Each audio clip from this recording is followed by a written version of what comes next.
I'm finally doing it. I'm ready to take my first yoga teacher training.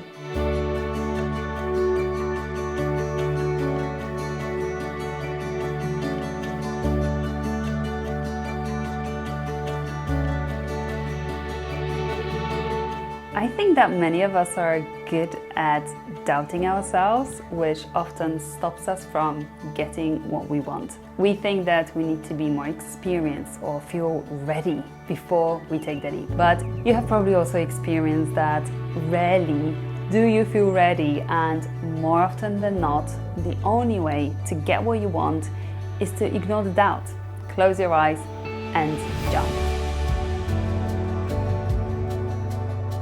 Am I ready to become a yoga teacher? Is one of the most frequently asked questions for those who are considering taking yoga teacher training.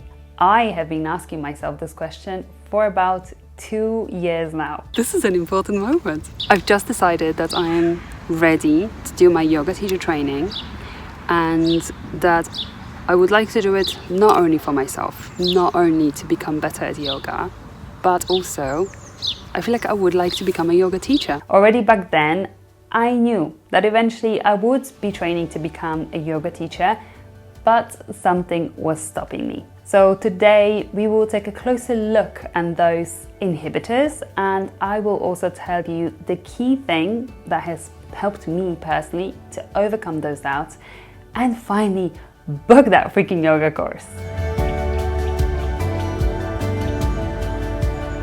I would divide my inhibitors into 2 categories, the practical ones and the mental limitations. Let's start with the practicalities. Finding the right yoga teacher training, or YTT for short, can be confusing. There are literally hundreds of different courses out there that vary in length, from 200 and 300 to 500 hours. There are different yoga styles that you can train in, different locations, different setups, online or in person, and importantly, the qualification that you get at the end of it. Plus, yoga courses are pricey, which makes it even more difficult to commit to one. When I first started looking for a course, I couldn't even tell the difference between a yoga retreat and a yoga teaching course. I also didn't know anything about the different alliances, wheels and organizations that you can or should aim to be part of. It took me a long time to begin to understand how the world of yoga is governed and regulated, and when I finally did start understanding, I learned that yoga as a profession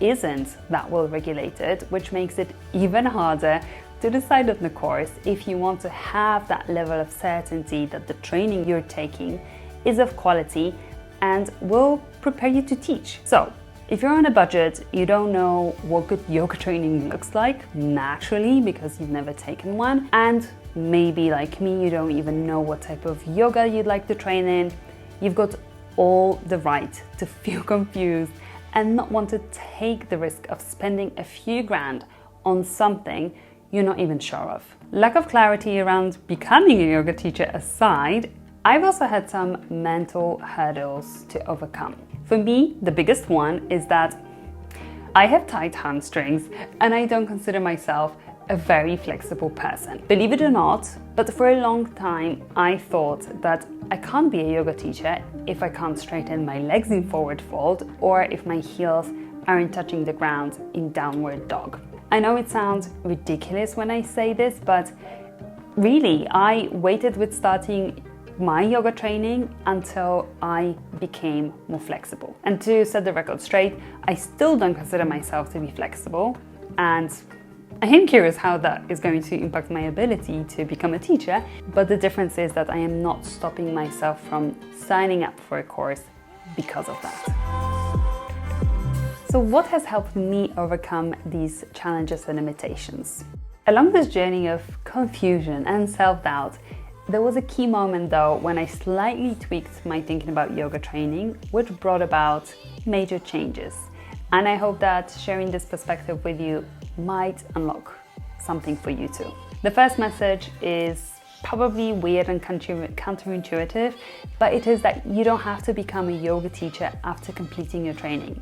Your yoga training can be something that you do for yourself, and to deepen your own practice in the first place. Realizing this took a massive amount of pressure off me, because it meant that even if during the training I decided that teaching wasn't my thing or that I didn't feel ready to do it yet, I'm still going to gain a lot.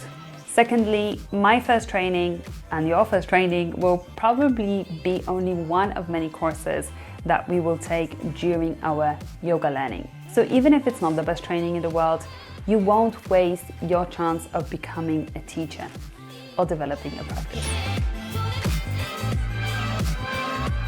I'm starting my training this month, and as you would expect, I'm super excited, slightly anxious. If you're interested in yoga or becoming a teacher, watch this space, because I'm planning to film my journey so you can have more insight into the world of yoga teacher training. Thanks for joining me today, and if you are a returning viewer, welcome back. I have missed this, and I have missed you. Like and share this video if you found it useful, and subscribe maybe if you'd like to watch more content like this. It would be awesome to have you in this community. I'll see you in my next one. Bye!